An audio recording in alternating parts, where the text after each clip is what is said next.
Bismillahirrahmanirrahim.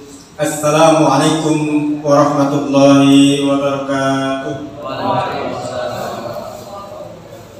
Innal hamdalillah nahmaduhu wa nasta'inuhu wa nastaghfiruh wa na'udzu billahi min shururi anfusina wa min sayyiati a'malina. May yahdihillahu fala mudilla lahu wa may yudlil fala hadiya lahu. Asyhadu an la ilaha illallah wahdahu la syarika lahu wa asyhadu anna Muhammadan abduhu wa rasuluh. Allahumma shalli ala Muhammad wa ala alihi wa ashabihi wa man tabi'ahum bi ihsan ila yaumiddin. Amma ba'd. Mari kita bersyukur kepada Allah Subhanahu wa taala atas karunia dan anugerah kenikmatan yang begitu banyak yang telah diberikan kepada kita semua, wabil khusus kenikmatan sehat, sehingga pada pagi hari ini kita bisa hadir di masjid ini. Salawat dan salam semoga tetap tercurahkan kepada Nabi Muhammad SAW, kepada keluarga, sahabat, para tabi'in ini, juga kepada para sahabat Firzal.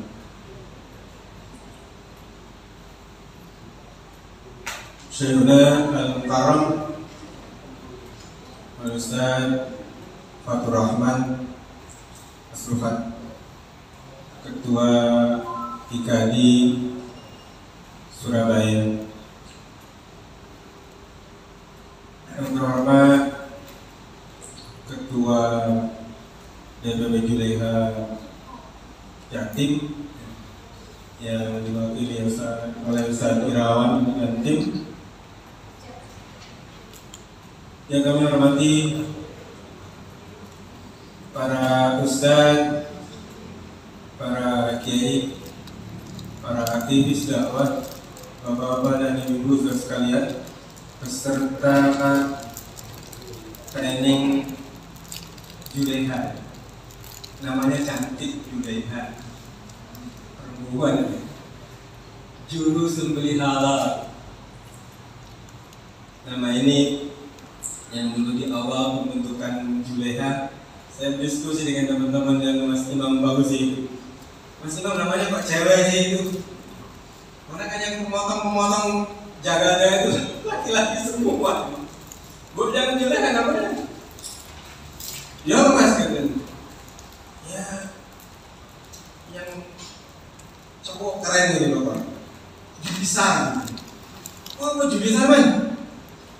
Juru sembelih syar'i. Terus kadang ini guys, kadang Juleha, juru sembelih halal. Ya istilah Bapak sembelihan. Yang motong ini biasanya mendekati artis-artis yang cantik, yang mau kurban belum ada pemotongnya, kayak Via Valen gitu. Ini potong itu sama Juleha, temannya Mas Irawan, Mas Imam Fauzi itu berkali-kali kurban ini, sambil emosinya dipotongnya, potong Mas Imam Fauzi kayak gitu. Nah, Bapak Ibu hadirin sekalian, pagi hari ini kita IKAD berkolaborasi dengan Juleha ini akan mengadakan pelatihan yang ini skill yang spesifik, ya, khusus ini skill yang langka, tapi sangat dibutuhkan, apalagi ini menjelang Idul Adha, Idul Kurban. Orang mau motong hewan kurban, di nyari tukang potong, menjaga lagi. Ya. Karena pengalaman saya itu setiap untuk kurban ini orang rasa bingung mencari tukang potong, menjaga. Ada yang biasa motong, gagal di pasar, tapi kurang mengetahui aspek-aspek fikih dan syar'inya. Ada yang paham, tahu hukumnya, bagaimana cara menyembelih secara syar'i, tapi tekniknya menyiksa binatang. Binatang disiksa, yang merobohkan satu sapi sampai 20 orang. Sapinya mau 4 itu. 4 takutan, stres. Apalagi kalau motong sapi banteng, dia ngelihat teknik ini, kemudian ilmu bagaimana memotong ya, secara fikih, banyak aspek. Nah, ada orang yang memotong hewan, masa ini bau, selain bau sampai ke perabotan yang bau. Alhamdulillah, kami bekerjasama dengan Juleha akan mengadakan latihan hari ini. Bagaimana titik kurbannya nanti akan disampaikan oleh Ustaz Fatur Rahman dari KADI, dan bagaimana teknik penyembelihan secara syar'i itu halal dari teman-teman Juleha tadi. Marilah kita buka acara pagi hari ini sama-sama membaca basmalah.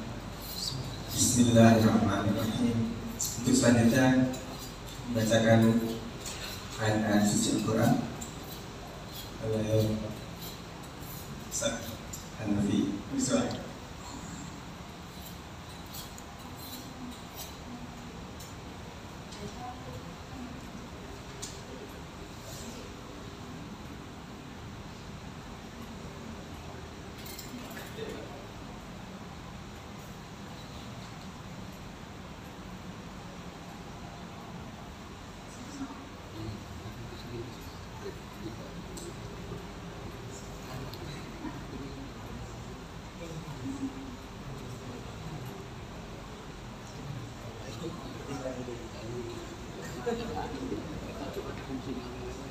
Assalamualaikum warahmatullahi wabarakatuh.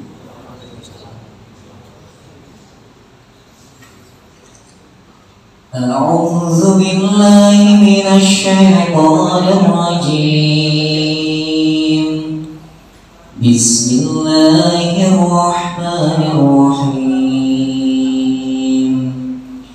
Walikulli ummatin ja'alna mansakan liyadhkuru ismallahi 'ala ma razaqahum.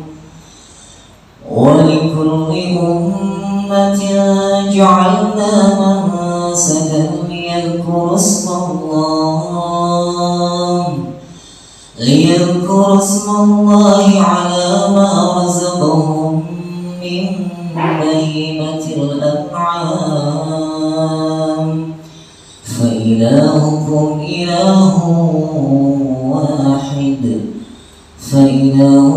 إله واحد فله أسلموا وبشر المخبتين الذين إذا ذكر الله وجلت قلوبهم والصابرين على ما أصابهم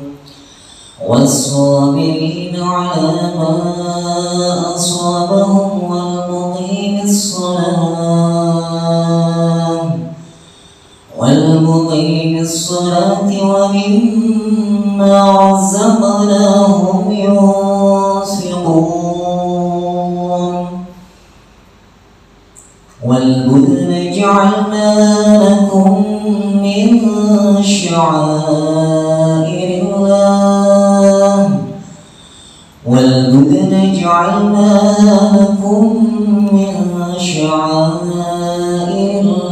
لكم فيها خير فاذكروا اسم الله عليها صواف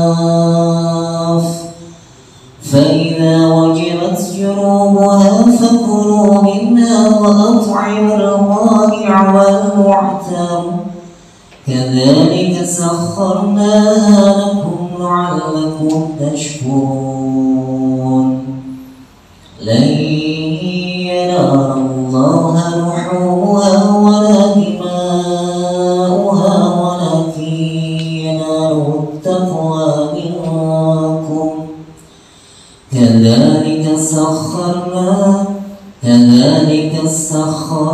لكم لتكبروا الله على ما هداكم وبشر المحسنين. Sadaqallahul Adzim. Artinya, bagi kamu padanya hewan hadyu ada beberapa manfaat sampai waktu yang ditentukan. Kemudian tempat penyembelihannya adalah di sekitar Baitul Atiq atau Baitullah. Dan bagi setiap umat telah kami syariatkan penyembelihan kurban agar mereka menyebut nama Allah atas rezeki yang dikaruniakan Allah kepada mereka berupa hewan ternak. Maka Tuhanmu ialah Tuhan yang Maha Esa. Karena itu berserah dirilah kamu kepadanya dan sampaikanlah Muhammad kabar gembira kepada orang-orang yang tunduk dan patuh kepada Allah. Orang-orang yang apabila disebut nama Allah hati mereka bergetar, orang yang sabar atas apa yang menimpa mereka, dan orang yang melaksanakan sholat, dan orang yang menginfakkan sebagian rezeki yang kami karuniakan kepada mereka. Dan unta-unta itu kami jadikan untukmu bagian dari syariat agama Allah. Kamu banyak memperoleh kebaikan padanya. Maka sebutlah nama Allah ketika kamu akan menyembelihnya dalam keadaan berdiri. Dan kaki-kaki telah terikat. Kemudian apabila telah rebah mati, maka makanlah sebagiannya dan berilah makan orang yang merasa cukup dengan apa yang ada padanya, tidak meminta-minta. Dan orang yang meminta, demikianlah kami tundukkan unta-unta itu untukmu agar kamu bersyukur. Daging hewan kurban dan darah-darahnya itu sekali-kali tidak akan sampai kepada Allah, tetapi yang sampai kepadanya adalah ketakwaan kamu. Demikianlah dia menundukkannya untukmu agar kamu mengagungkan Allah atas petunjuk yang Dia berikan kepadamu. Dan sampaikanlah kabar gembira kepada orang-orang yang berbuat baik. Assalamualaikum warahmatullahi wabarakatuh.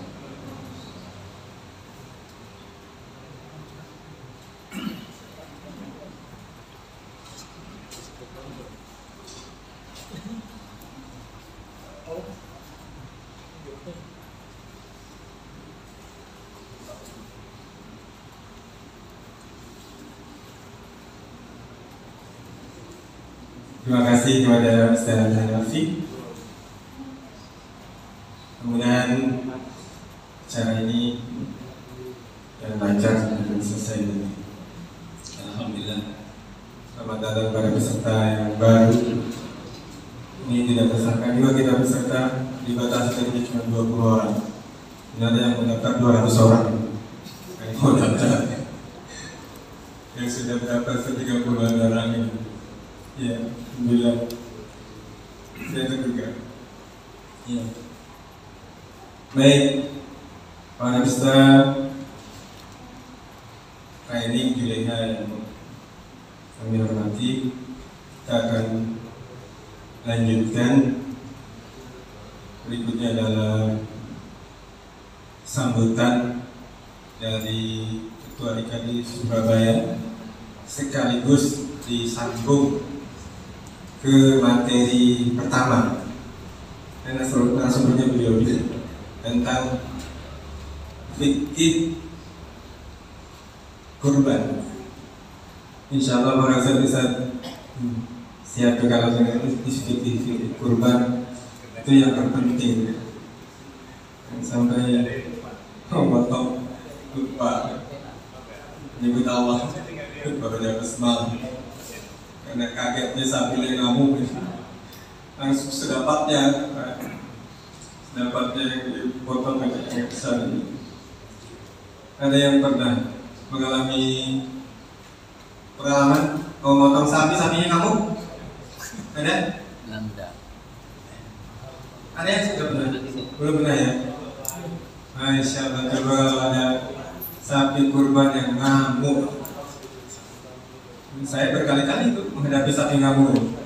Sapi bantai. Sapi bantai. Di NTT sana motongnya itu. NTT itu sapi di liar sana, nggak di kandang seperti di sini. Di Jawa, di Madura sapi masuk di kandang. Kasih tempat tidur. Kalau ke sana sapinya liar, sapi bantai di hutan. Sebelum dipotong, ditangkap dan dijaring pakai tali panjang. Mencium bau orang,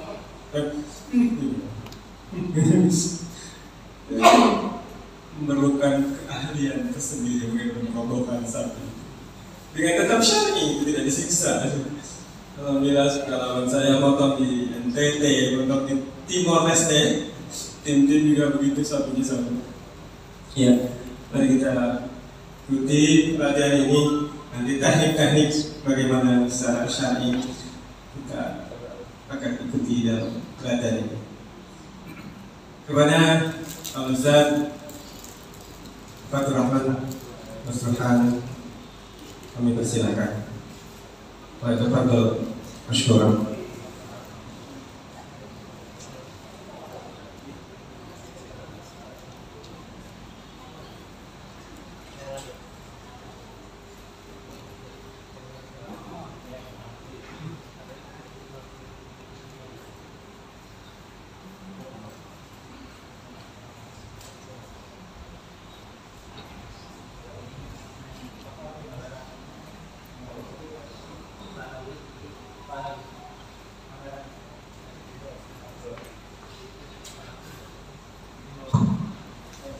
Bismillahirrahmanirrahim. Assalamualaikum warahmatullahi wabarakatuh.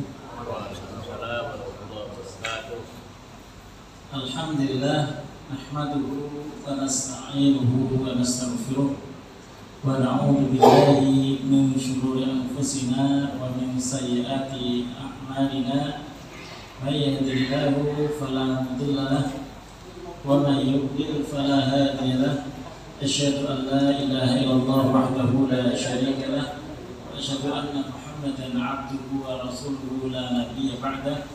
اللهم صل وسلم وبارك على سيدنا محمد وعلى آله وصحبه ومن تبعهم بإحسان إلى يوم الدين. قال الله تعالى في القرآن العظيم: أعوذ بالله من الشيطان الرجيم. Inna a'tainaka al-kautsar fasalli li rabbika wanhar inna syani'aka huwal abtar.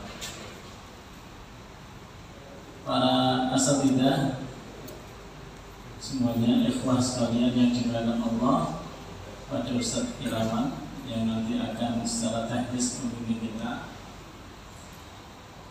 Ini sambutan plus materi ya. Jadi di Surabaya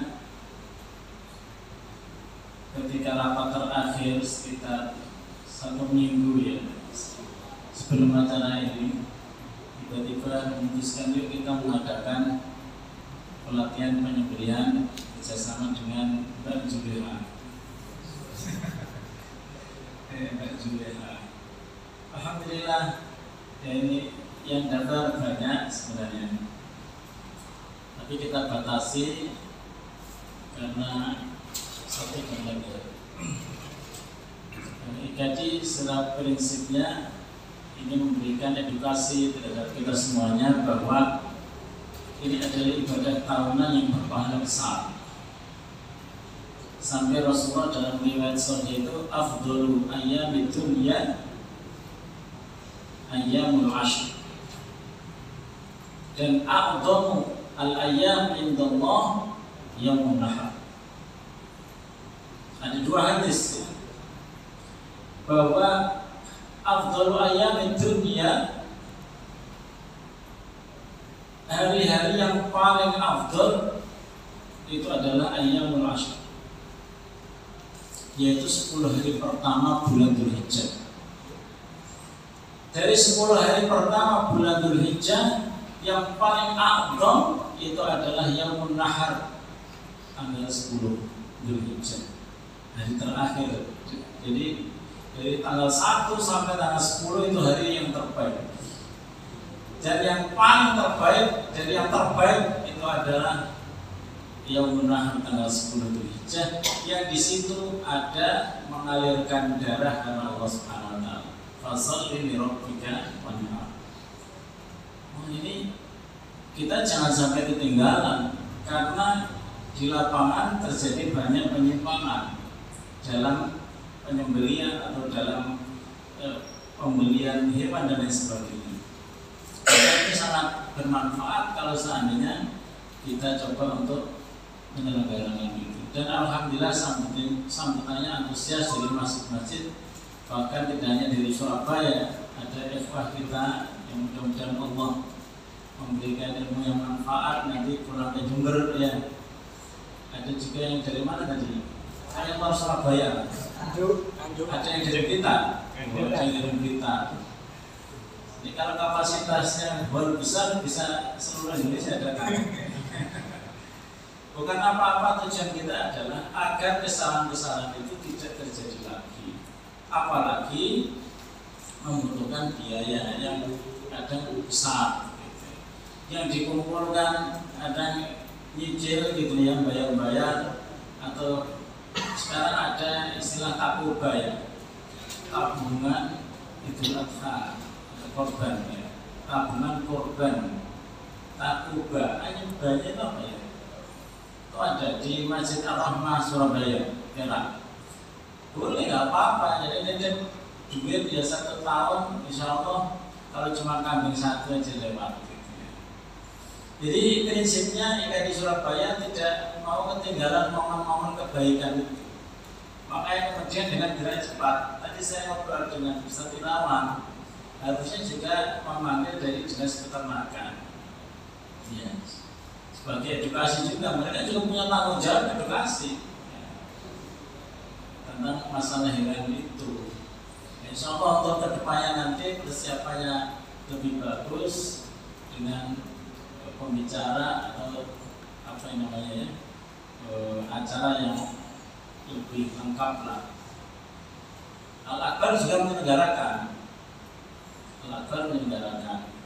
Insya Allah begitu ya. Prinsipnya IKJ sebagai salah satu ormas yang pusatnya di Jakarta itu tidak ingin kehilangan momen-momen ibadah yang besar. Kita itu memang harus fastabiqul khairat ya, sering berlomba untuk kebaikan. Sebagai seorang mukmin jangan juga kehilangan momen untuk menyembelih begitu. Nah, nanti kita akan bahas tentang ibadah korban secara lebih spesifik.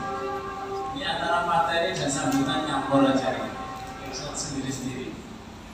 Langsung aja karena waktunya memang sangat pendek. Nanti kita ini sebenarnya fikih yang perlu pendalaman ya, tapi saya pilihkan tema-tema yang sering terjadi di masyarakat. Nanti sambil kita diskusi bersama. Sampai jam 10:04 saya menyampaikan materi. Jadi kemudian 15 menit kita adakan tanya jawab. Setelah itu langsung ke praktek. Dan di playernya itu kan ada dapat daging ya. Kambingnya masih hidup gitu. Ya mungkin nanti bisa dilawan ya kan. Ya kambingnya masih baik gitu.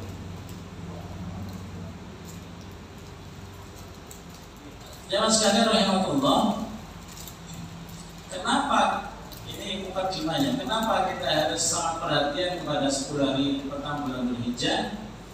Pahalanya besar dan tadi sudah saya sampaikan di awal. Di antara hadis sahih riwayat Bukhari di mana Rasulullah SAW bersabda, "Ma min ayyamin al-'amalu shalih fihinna ahabbu ila Allah min hadhihi al-ayyam al-ashr."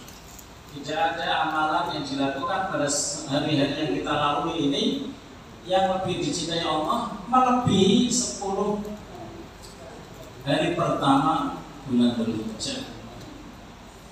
Kalau ditanya sama Ramadan afdal mana, itu nanti pembicaranya adalah afdal dari sisi apanya? Afdal dari sisi apanya? Kalau dibanding dengan Ramadan, kalau Lailatul Qadarnya ya tentu ya lebih besar Lailatul Qadar. Tapi kalau secara umum hari per hari ya itu lebih besar pahalanya 10 hari pertama bulan Dzulhijjah. Mereka bertanya, ya Rasulullah, walal jihad fisabilillah. Kalau dibanding dengan jihad fisabilillah besar mana? Masih kalahkah jihad? Walal jihad fisabilillah, jihad masih kalah. Illa rajulun kharaja bi nafsihi wa malihi falam yarji min dzalika bi syai'. Kecuali yang pergi jihad, dia bawa perbekalan sendiri, bawa tugas sendiri, kemudian nggak balik ke rumah, meninggal, syahid. Jadi pahalanya sangat besar. Nah ini tadi yang saya katakan, afdhalu ayyamid dunya ayyamul ashr. Ayyamud dunya, ayyamud dunya. Hari-hari yang kita lalui itu adalah hari 10 pertama bulan Dzulhijjah. Dan panjenengan sedaya itu yang menjadi tukang sembelih itu bagian daripada keberhasilan itu kalau sesuai dengan syariat, membantu masyarakat mendapatkan pahala yang besar. Kalau yang tukang sembelih nggak tahu ya banyak kekurangannya gitu. Banyak kekurangannya kan sayang ya, amanah disia-siakan. Ibnu Hajar al-Asqalani menjelaskan kenapa 10 hari pertama bulan Dzulhijjah itu sangat istimewa, karena di dalamnya itu berkumpul ummahatul ibadah, induk-induk ibadah, yaitu sholat, puasa, sedekah, dan haji. Sholat, ya sholat 5 waktu kan ada, sholat id ada tiap hari. Siam ada tanggal 1 sampai tanggal 9 yang disebut dengan Tis'ul Dzulhijjah. Puasa paket lengkap di awal Dzulhijjah itu 1 sampai 9. Ada paket minimalis ya, Arafah saja. Apa? Ada yang tambah 1 hari tarwiyah tanggal 8 Dzulhijjah. Jangan milih mana yang dimudahkan saja. Jadi berkumpulnya ummahatul ibadat, apalagi haji rukun Islam. Jadi betul-betul istimewa gitu. Kira-kira bagi kita apa yang kita lakukan? Kalau kita kan sekarang nggak haji kan, nggak ada yang haji kan, udah pada berangkat masa atau belum berangkat juga. Karena yang bisa kita lakukan aja ya, untuk memanfaatkan momen istimewa ini. Yang pertama adalah puasa, yaitu mulai tanggal 1 sampai tanggal 9. Karena Rasulullah yasumu tis'a Dzulhijjah wa yawma Asyura wa thalathata ayyam min kulli syahr. Awal Tsnaini min asy-syahri wal khamis. Jadi puasa 9 hari itu kalau bentuknya itu kana yasum itu kebiasaan ya, Rasulullah SAW. Menggunakan sunnah jadi, tapi pahalanya sangat besar, apalagi puasa Arafah. Puasa Arafah itu diampuni dosa 1 tahun yang telah lalu dan pesan ampunan dari Allah 1 tahun yang akan datang. Dengan punya apa? Stok abu, kalau diterima ya romanya ya, punya stok ampunan 1 tahun depan.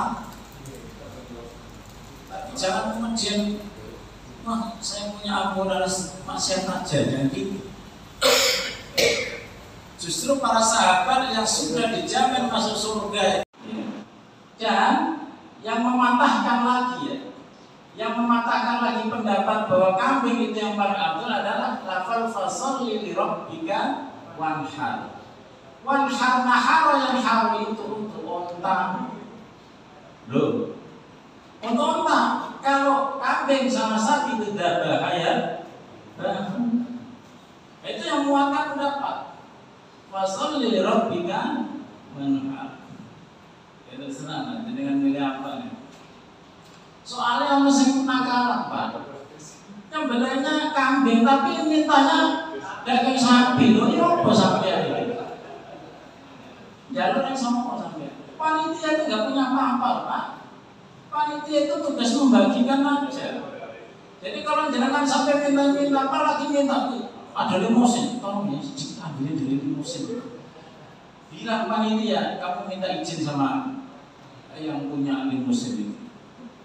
Oh jangan panitia dilayani. Semua kambing minta daging sapi. Siapa banyak kambing minta daging sapi Pak. Nakalan ini. Nakalan ya.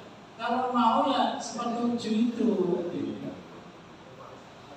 Kenapa sih enggak senang daging kambing itu? Remes gitu.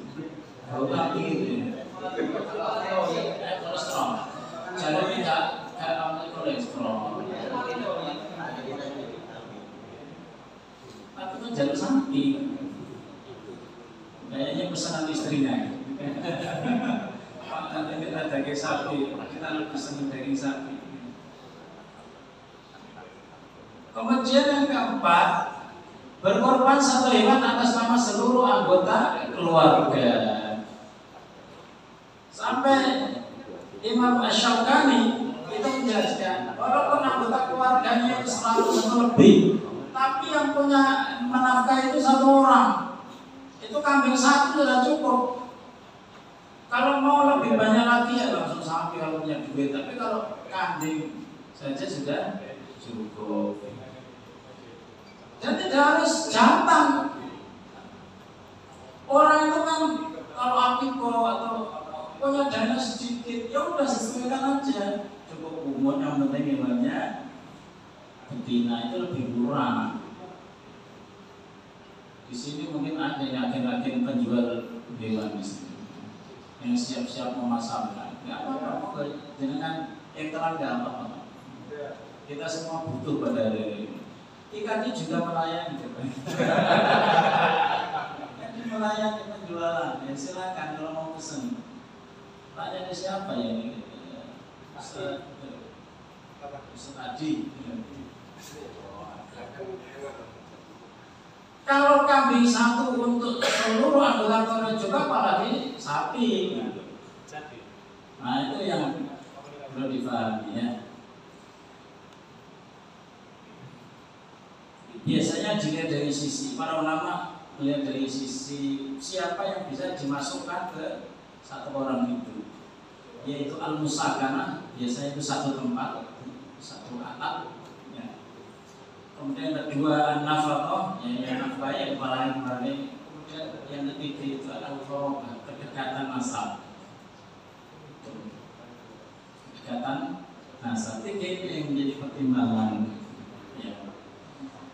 Biasanya itu 1 atap, 1 nafkah, dan qorobah, yaitu nasab. Nah ini berkorban untuk orang mati. Bapak Ibu atau siapa ya. Boleh berkorban atas nama mayat karena nadar atau wasiat ya. Kalau ada nadar atau wasiat dilaksanakan ya. Misalnya saya ini mau tahun depan ya, kalau memang ini saya kalau memang umurnya tidak nutup, maka sebagian dari warisan saya tolong untuk atas nama saya sendiri itu. Atau nadar apa? Asal kalau wasiat itu tidak melebihi 1/3 harta waris. Kalau melebihi 1/3 harta waris tidak bisa. Tidak bisa dilaksanakan wasiat. Wasiat itu tidak boleh melebihi 1/3 dari warisan. Oh dia hanya meninggalkan warisan 4 juta, dibagi 3, sejutaan atau hewan yang sejutaan. Oh gitu.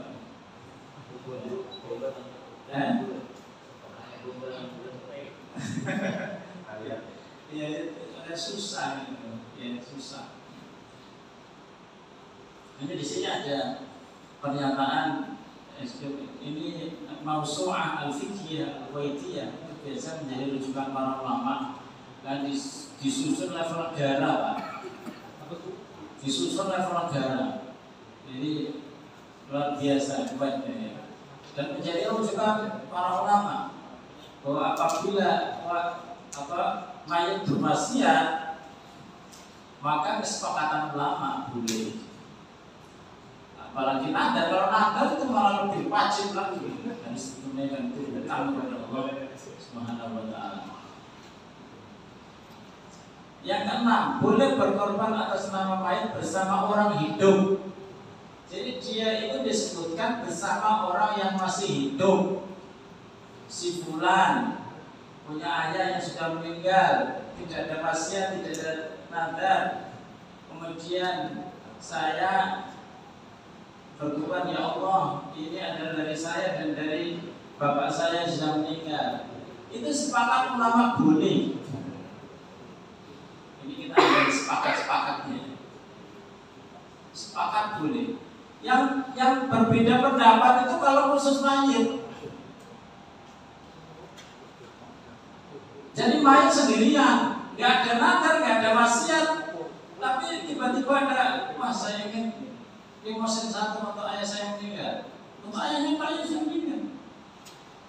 Maka kalau madzhab Syafi'i itu tidak nyampe, tidak sah korbannya, karena mensyaratkan Imam Nawawi dengan izinnya.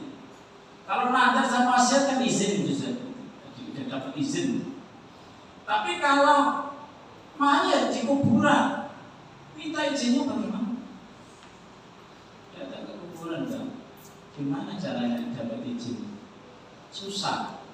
Tetapi di madzhab Ahmad ada sebagian ulama ya, yang membolehkan walaupun tanpa nadar dan tanpa wasiat. Itu pun tidak sepakat semua ulama Hanafiyah.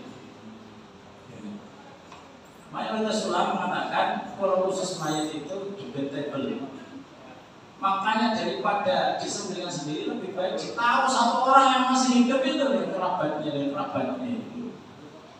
Bisa anaknya, bisa istrinya, bisa saudaranya dengan mayit itu.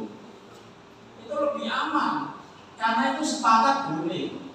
Tapi kalau untuk khusus mayat itu masih debatable. Nah, kan kita ingin mengamankan pahala korban itu. Daripada mayat itu aku jadi dikorban tiap tahun nggak ada kiriman. Kan mayat itu kan dapat kabar dari malaikat kalau dikasih salam atau apa gitu, itu akan terasa kuburan itu. Sampai kalau anaknya mendoakan itu akan terasa langsung. Kalau nggak ada kiriman, ini salah jalan atau gimana saya gitu. Iya, makanya ngaji supaya makanya mendingan untuk amannya ditaruh orang hidup sama mayat. Jangan aja para keluarga, bapaknya, ibunya disebutkan. Ini korban atas nama saya, keluarga saya, dan kedua bapak ibu saya yang sudah meninggal. Udah aman. Karena kan kita selalu harus ditegaskan ibadah itu pakai fikih. Ibadah tanpa fikih tidak diterima karena mutaba'ah yang mengikuti itu tidak ada. Sholat Id jarak jauh-jauh di depan perempuan tidak berdasarkan fikih kan? Hawa nafsu kan? Tuhan apa namanya terlalu jauh guys. Karena ikhtilaf baina Bung Karno wa Imam Abu Hanifah. Ikhtilaf Bung Karno memang enggak kena, nah. Ikhtilaf ya ulama dan ulama gitu ya, Pak. Ikhtilaf baina si fulan yang enggak diilmunya dengan alim. Mayoritas ulama tidak boleh berkorban khusus mayat. Disunahkan menyembelih korban sendiri. sebagaimana Rasulullah SAW lakukan di dalam hadis ini. Dhahan nabiyyu bi kabshaini amlahaini aqranaini dabahahuma bi yadihi wa samma wa kabbara wa wada'a rijlahu ala sifahihima. Ini prakteknya nanti biar bisa diramal. Ini masalah meletakkan hati di sisi lehernya gitu. Biar nanti jelasannya Juleha. Yang kesembilan, dibolehkan korban sepertujuh sapi atau onta. Dalam riwayat onta itu bisa 10 orang. Dari banyak yang lain onta itu bisa. Jadi masing-masing itu jangan kurang dari 1/7 persentasenya. Ya. Kalau atas nama 6 orang tambah boleh kan lebih dari 1/7. Kalau kurang dari 1/7 terus ditambah orang lain, yang lain tetap sah. Yang kurang dari 1/7 hanya yang beli sapi aja dapat dagingnya atau sekadar dagingnya saja. Kalau takmir yang cerdas, kalau ada orang misalnya harga sapi 21, berarti tiap orang itu 3 juta. Ada yang cuma bawa 2 juta, Pak saya cuma 2 juta, ya apa ini nasib saya ini Pak pengen sapi tapi cuma 2 juta. Takmirnya pintar. Ojo dijikono kas masjid.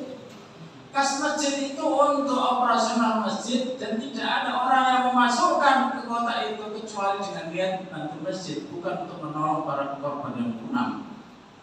Itu.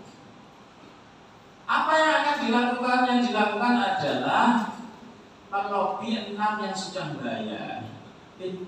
Kurang suci sakit kayak orang duit bener. Jadi ada akad bahwa yang 6 ini membantu yang kurang sejuta yang tadi. Jadi akadnya ini tak bayarin dan kamu 3 juta berarti boleh. Berarti gimana sih? Jangan hanya nabelin ya. Kalau hanya nabelin itu berarti yang 2 juta tetap belum dapat pahala berkorban karena kurang dari 1/7. Harus ada akad yang lain, yaitu akad ngasih uang ke yang kurang itu tadi. Dan kadang itu harga itu susah untuk dibagi. Sampai 16 juta dibagi 7 juta berapa Ustaz Dirayat? Susah. Maka para takmir itu melebihkan sampai pada tataran aman agar semua korban itu 1/7 plus gitu. 1/7 plus karena 16 juta bagi 7 itu pakai ngomong Pak, pakai receh ya kan? Nah itu nanti berapa yang amannya, duit amannya itu. Terus ada pertanyaan masalah kebersihan, ongkos jaga itu kan dibebankan semua ke korban harusnya. Karena dia ingin pahala korban tapi ingin kipas-kipas kan gitu. Iya, dia itu di rumah santai gini dapat pahala korban sampean sing berkeringat modal-modal saya babak belur. Ya kan? Semuanya dibebankan kok jangan masjid jangan keluar apapun dah. Jadi kamu dengan takmir. Ini biaya kebersihan ini ongkos jaga ini ongkos plastik ini ini air minumnya panitia itu semua karena dia itu nggak mau capek kan. Jadi jangan loh kok kita nggak mau capek ya orang nggak disembelih sendiri kok nyuruh panitia kok gitu. Maka semuanya dibebankan ke hitung-hitungannya harus detail. Saya sering mengatakan begini, transaksi akad wakalah itu kan akad wakalah menyembelih kayak orang nikah loh Pak. Kalau wali nggak berani nikah sendiri kan nyuruh Pak Naib itu ada kata-kata minimal karena pasal di nota kesepahaman antara takmir dan korban itu banyak ditulis nanti boleh dimasak untuk panitia sebagai hibah ya. Nanti misalnya apalagi itu sepakat nanti semua bagian dari korban seperti kulit dan kepala itu diserahkan dulu kepada mustahik, baru kemudian kalau sudah di tangan mustahik dijualkan nggak apa-apa. Tapi jangan belum dibaku udah dijual. Itu ada madhabnya Pak, ada. Itu madhab Abu Hanifah. Kulit itu boleh dijual karena rata-rata tidak bisa dimanfaatkan sendiri. Tetapi nanti harga daripada kulit itu ya, dikembalikan disedekahkan. Tapi nggak enak Pak, nanti takutnya karena hadisnya itu sangat jelas ya. Hadisnya itu gini, man ba'ajil da udhiyati fala udhiyata, yang menjual bagian kulit dari korban maka dia tidak mendapatkan pahala korban. Gitu. Makanya lebih baik yang aman-aman aja Pak ya, yang aman-aman saja.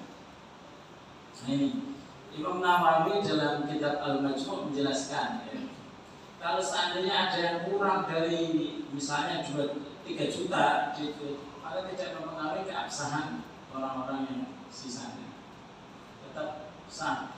Yang tidak sah itu hanya yang kurang dari 47 itu saja.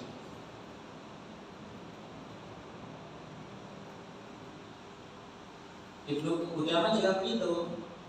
Li'anna kulla insanin minhum innama yusyu anhu nasibuhu fala tadurruhu niyyatu ghairihi.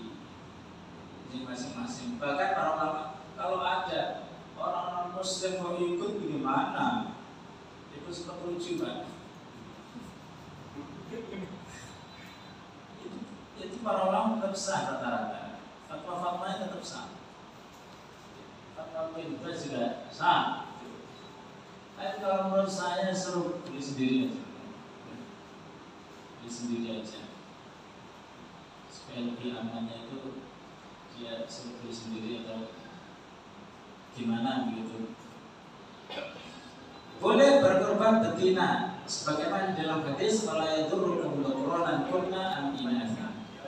Imam Nawawi menjelaskan wasaba'un adzakar wal unsa min jami'i dzalik wala khilafa fi syai'in min hadza indana. Menurut mazhab Syafi'i resmi bahwa jantan dan betina sama aja. Mana yang lebih bermanfaat itu yang lebih besar pahalanya. Tidak ada zakar atau jantan pasti lebih. Jantan tapi dagingnya dikit. Ya, yang betina yang sebudi lebih banyak manfaatnya. Jangan menjual bagian hewan korban. Jangan membayar zakat dengan bagian korban. Zakat itu sebenarnya boleh dikasih loh. Jangan kemudian zakat diharamkan dikasih. Tapi bukan dalam rangka upah. Upahnya 100% dibayar. Adapun nanti dia dikasih bisa bentuk sedekah riba hadiah. Tapi tidak harus dikasih dan tidak harus tidak dikasih, karena dia juga bagian daripada masyarakat ya. Kalau Zulekha tidak dikasih semua, aja jadi dikasih sakit, sepio main. Ya wis aku wis pensiunan kok orang sing ngasih. Bagi penyembelih korban hanya melafalkannya. Nah ini yang perlu ya, yang sering kita. Biasanya penyembelih itu hanya tanya, ini milik siapa? Milik selamat. Niat Rasulullah itu sampai mengajarkan niat. Yang tidak diajarkan yang sedang bikin niat ini sudah diajarkan dan dibaca. Ya kan? Kalau Rasulullah sudah sampai mengajarkan pada tataran niat, itu berarti memang penting untuk dilakukan, gitu. Ya, penting untuk dilakukan. Ini atas nama Muhammad dan keluarga Muhammad. Kalau Nabi Muhammad boleh menambahkan umat Muhammad. Kalau kita ya jangan seluruh kampung gaul. Ya ini khusus Nabi Muhammad saja kalau umatnya. Kita itu alasan selamat, keluarga selamat. Boleh pakai bahasa Indonesia. Bismillah, Allahu Akbar. Korban ini untuk selamat, atau ini untuk selamat untuk ayah dan keluarga. Keluarga itu dimasukkan. Itu aja selamat itu apa? Ngomong kita itu saksi semua. Ya, saksi-saksi kita biar banyak, saksi-saksi kebaikan itu biar banyak. Karena ini memang tuntunan ya. Sampai Rasulullah membaca dengan kedengaran itu kan supaya memang umatnya itu membaca. Kalau tambah mayat tadi. Ini doa yang kedua. Ini Rasulullah SAW ini dari Quran, dari umatku yang tidak berkorban. Yang ke-14, boleh memberi daging korban kepada non-muslim. Dalilnya qulu atimu wattaqiu. Ini nanti syarah hadisnya banyak. Kasih makan, kasih makanlah, makanlah dan kasih makan. Ini tuh mengisyaratkan lebih baik itu kalau bagi matang, Pak. Ya. Imam Ahmad pernah ditanya, Imam, daging korban itu boleh matang kan? Mana yang lebih mengenakan yang dikasih itu yang lebih baik?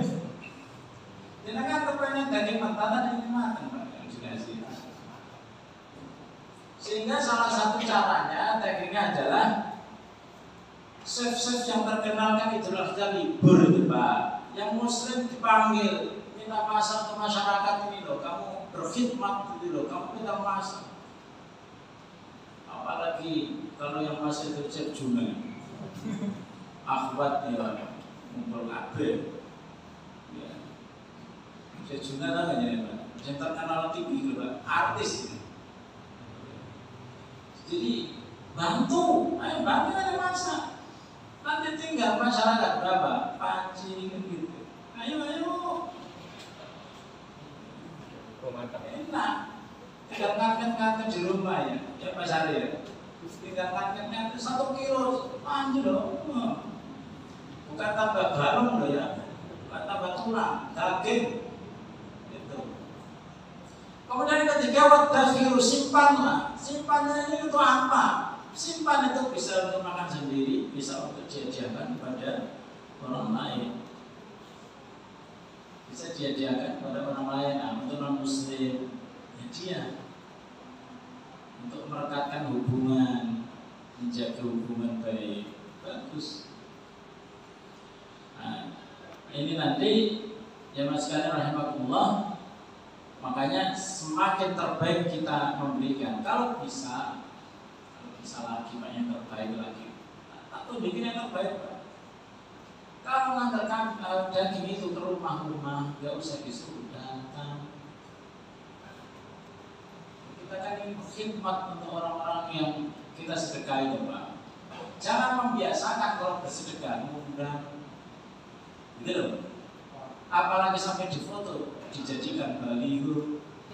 Wajahku yang paling gede, wajah nangis, wajah Rasulullah ya, sedih. Taruh itu membuat kejiwaannya itu menjadi sakit. Saya dipasang di baliho tanpa izin saya. Itu yang terbaik itu rumah-rumah. Biasanya panitia itu bagi kupon. Bagi kupon itu raman. Saya pernah di sebuah masjid itu Pak ya. Dia nyebar anak-anak yang banyak dan keponakan-keponakan yang banyak. Kamu ke masjid itu ya? Ke masjid ini. Yang antri Pak, satu masjid keponakannya, adiknya, anaknya, keponakan. Nah ini dimonopoli ini. Nah ini jangan sampai. Makanya ke rumah-rumah aja, nggak akan terjadi ya. Makanya ke rumah-rumah begitu nggak akan terjadi. Itu yang terbaik ya Pak. Waduh, sudah disuruh nyembelih, sudah disuruh modal tongkat, sudah disuruh plastik, sudah disuruh barang. Loh, kan harus kolaborasi. Jangan orang tua semua, karena macam masjid itu loh, mereka itu mau sosialisasi dengan masyarakat. Selama ini remas itu loh, mati kabel masjid. Kamu mudah-mudah disuruh dikirim, ini antar ke alamat ini. biar mereka bersosialisasi. Cara untuk berkomunikasi dengan orang lain itu orang yang istilahnya kesulitan, Pak. Saya itu diundang beberapa kali di mahasiswa kampus sebagai pembicara. Komunikasinya itu malah membuat saya berpikir membatalkan, Pak. Itu ditanya, Pak, Ustaz itu biasa dikasih berapa gitu? Itu terang-terang nggak, kalau segini berapa Ustaz? Lo begitu? Jangan kan sakit nggak kira-kira? Oh ini nggak diajari komunikasi. Ini siapa yang ngajarin? Saya kakak kelasnya. Jangan terjadi lagi kampus membuat ustadznya itu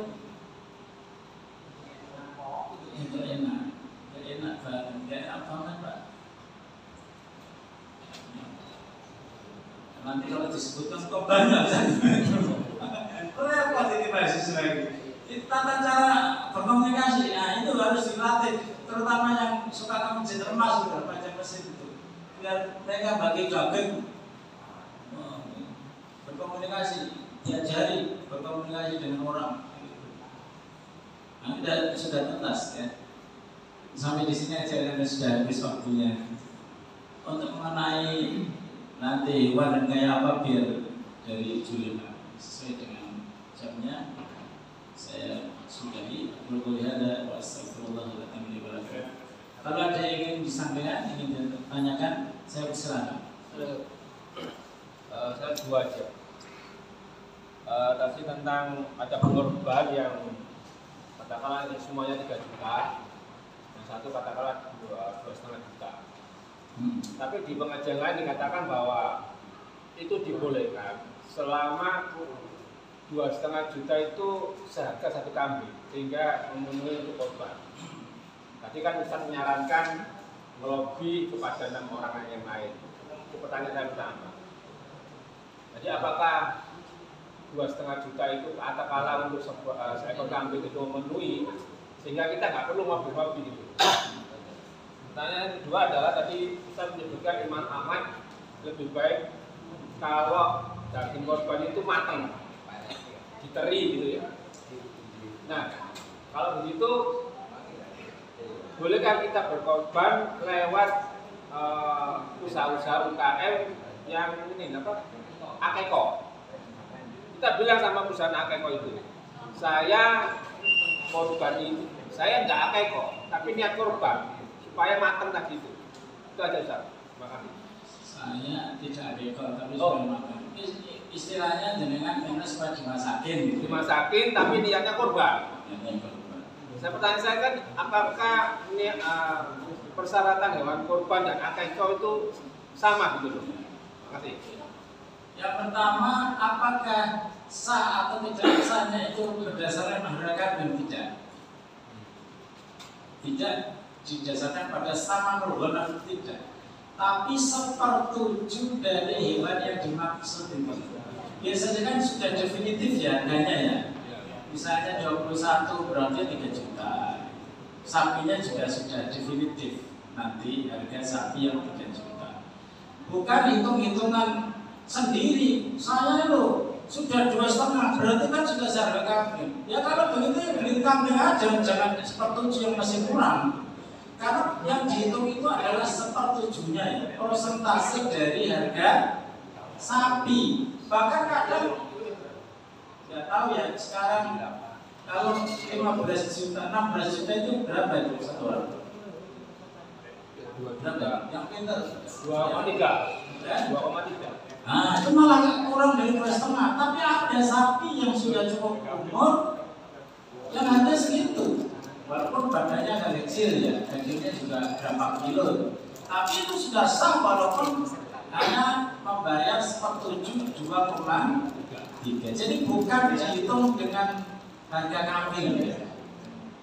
Karena harga kambing juga fluktuatif dan jadi bukan ukurannya itu bukan ini bisa dibeli untuk kambing atau tidak, tapi 1/7 dari hewan yang dimaksud. Ya, 1/7. Kalau 21 ya 3 juta tadi. Kalau yang 16 malah lebih murah. Ya, ukurannya itu persentase dari harga sapinya yang dimaksud. Kemudian yang kedua, boleh nggak korban minta masak ke mana misalnya catering gitu supaya makan? Ya mereka itu ada kayak gitu. Saya nggak tahu ya. Suruh masakin dengan biaya berapa? Antara akikah dan korban itu banyak perbedaan, tetapi syarat-syarat ibadahnya sama. Kalau akikah itu 7 hari setelah lahirnya anak, kalau telat-telat ya jangan jauh-jauh gitu. Sehingga dilipatkan, dilipatkan 14. Kalau sebelum 14 bisa segerakan, nggak usah lompat-lompat. 7 hari itu yang paling afdal itu kan yauma sabihi, ya. Pada hari ke-7 lahirnya itu.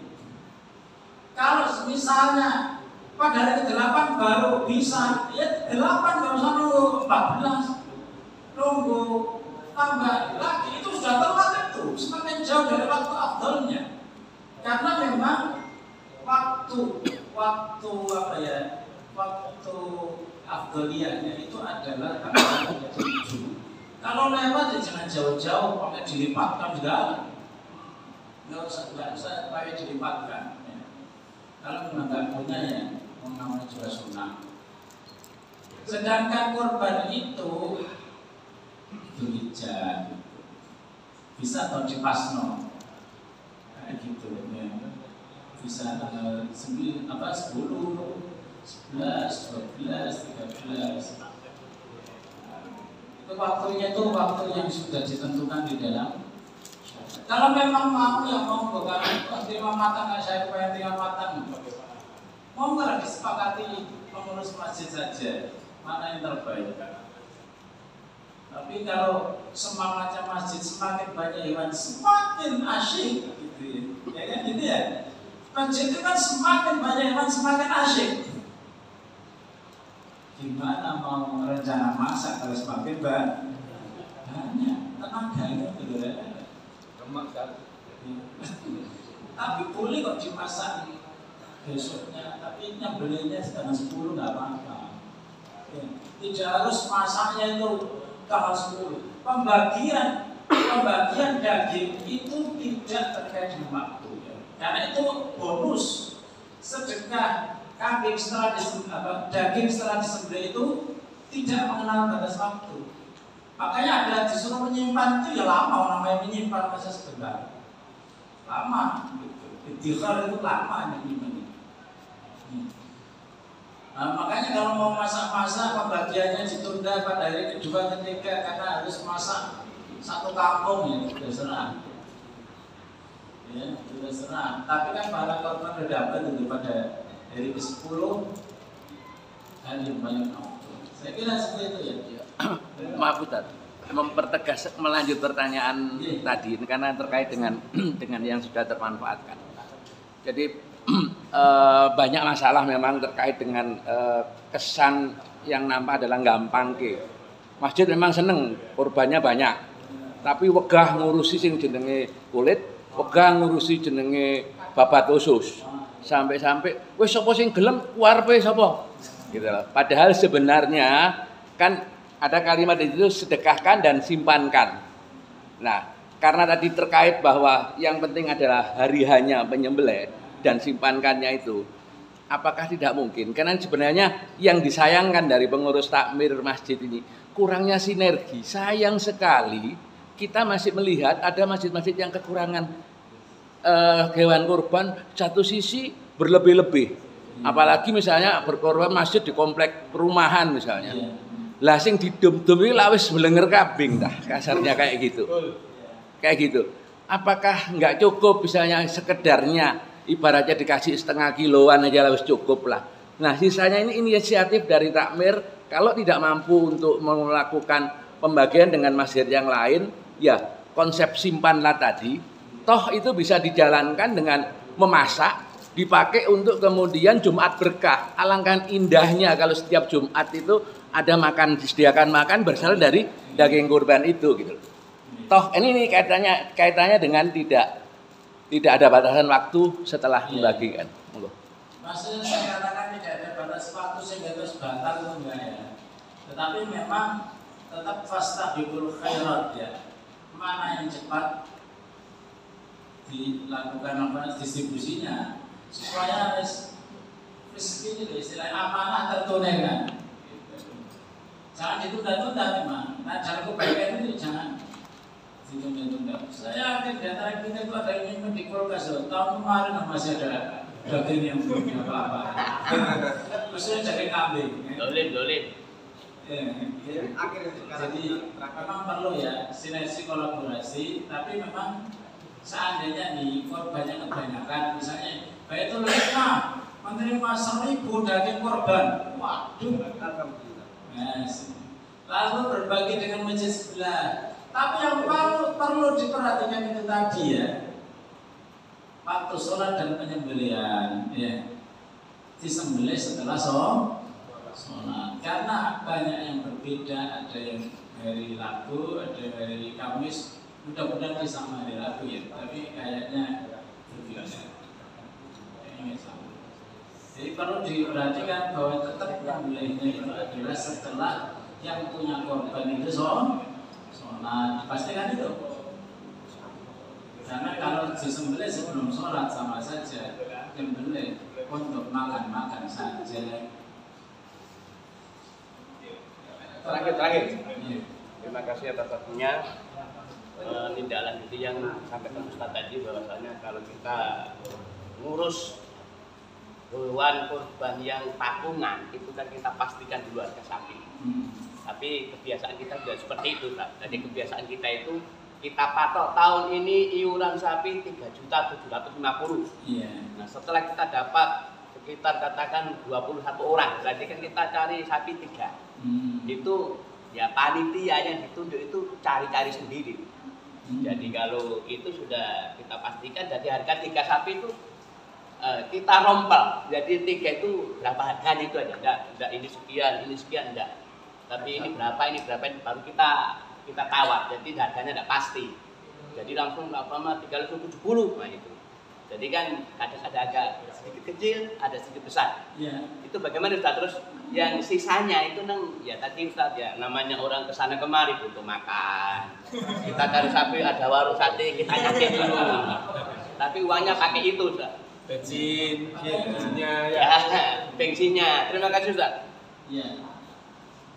Makanya memang komunikasi. Yang pertama bahwa sapi yang akan disembelih itu harus definitif. Jangan kayak iuran ya. Iuran ini untuk duit 1 miliar berarti dapat sapi sekian, tapi nggak dihitung per orangnya itu berapa, terus ongkos ini berapa. Kalau misalnya nyumbangnya aman, angka aman sih nggak masalah. Cuman yang perlu diperhatikan adalah kalau bisa sapimu ini loh yang mau kita sini atas namamu kayak gini, ini harganya sekian. Per 7 orang dipastikan harganya sekian, berarti kamu korbannya sekian, duitmu itu lebihnya sekian, misalnya kayak begitu. Jadi nanti akan bisa ada evaluasi, amanahnya juga dijaga. Sampai seluruh kambing, seluruh sapi itu tampil kambing. Betul-betul yang korban itu kipas-kipas betulan. Santai iya, keringetan yang luar biasa. Itu tadi makanya kemudian kalau bisa sapinya yang mana untuk 3 orang atau yang 7 orang ini itu sudah jelas. Jangan kayak iuran itu dapat uang berapa ratus juta, dapat berapa sapi di toko sapi, tapi nggak jelas mana yang mau disimpulan ya. Kesimpulan perlu ada komunikasi agar hewan itu betul-betul definitif ya sebelum disembelih. Biar nanti jika yang iuran itu akan mengevaluasi, oh gede lah, kecil lah, itu kan harus ada evaluasi. Misalkan pasrah ke masjid bisa ngeruh 3,5 juta aman gitu, dada. Harusnya memang dikontrol ya. Wakil ya. ada muwakal, ada muwakil, ada wakil. Muwakil itu adalah para korban, wakil itu adalah yang nanti akan melaksanakan korban. Itu betul-betul harus transparan ya. Saya kira seperti itu jawabannya. Waktunya sudah habis. Masih banyak Ustaz.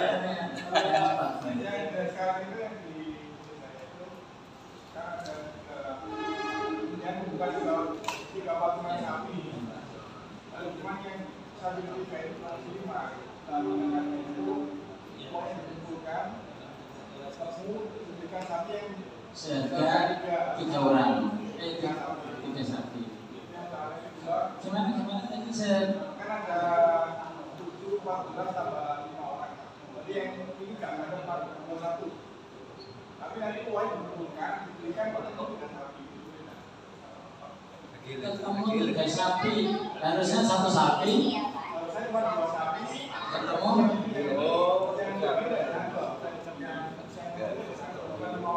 Sapi yang ketiga 5 orang. ternyata dapat lebih murah. Berarti kan mau sisa. Terus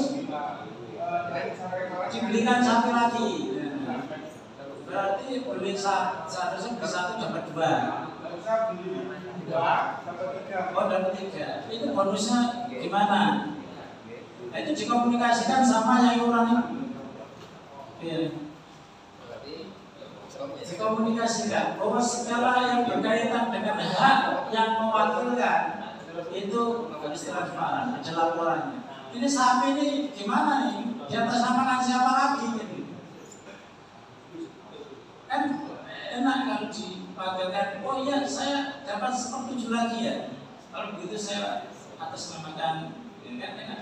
Jadi komunikasi aja sama yang korban. Jadi yang buat makan sebagai gantinya buat makan manusia. Oh, kalau secara umum itu boleh, itu kan terserah apa yang korban ya. Kalau secara umum ada yang begitu dan itu sudah berlangsung bukan sebagai upah tapi ya sebagai hibah gaji. Tadi saya ada yang bertanya ketika saya pulang ya. Tadi pagi saya menyampaikan tentang ini juga. Dia berkorban, dia tentu dapat jatah kan. Biasanya dikasih korban dari daging korbannya. Sedangkan dia itu seorang pedagang nasi. Boleh nggak saya menjual daging itu untuk orang-orang yang beli nasi dan lauknya itu? Saya bilang nggak boleh, karena kamu itu adalah pekorban. Kamu boleh melakukan itu kalau dikasih orang lain. Tapi untuk khusus yang ini, kamu makan, suruh makan malah nggak mau. Kamu suruh makan, harus dijual lagi. Pikirannya bisnis. Kamu makan aja. Kalau kita dapat hewan korban sudah disembelih tapi belum dikuliti, apakah boleh kita minta biaya untuk menguliti sehingga kita siap? Ya boleh. Kalau setiap korban yang dia diminta untuk supaya menyempurnakan pada korbannya kan belum ada yang menguliti, terus minta duit kepada korban untuk mengamankan supaya apa? Yang menguliti ini jangan sampai minta upah dari hewan tadi. Justru itu malah boleh. Yang jelas semua operasional korban ditanggung pekorban. Setuju? Setuju. Kalau ada lebihnya kan? Oh sudah selesai. Waalaikumsalam. Yang tadi itu saya belum dijawab Ustaz. Tanya cuman kalau bisa itu aja. Terus kalau itu tadi sudah kita lakukan, sampai kadang-kadang di akhir perkorban itu ada uang yang dari urunan itu lebih, ya kita kembalikan lagi ke bendara. Bagaimana itu? Maksud saya itu tadi kesimpulan kan hanya kalau bisa jangan begitu, tapi kan tidak ada kepastian tadi. Jadi kalau ada mau berkorban di masjid, kalau bagus itu tertulis Pak, uang yang tersisa Ya. dikembalikan atau kompetas masjid. Ya, tertulisnya apa? Tanda tangan, nama, data, nanti kan bisa dikolek lagi. Ada korban lagi. Wallahu ta'ala alam. Assalamualaikum warahmatullahi wabarakatuh. Waalaikumsalam warahmatullahi wabarakatuh. segera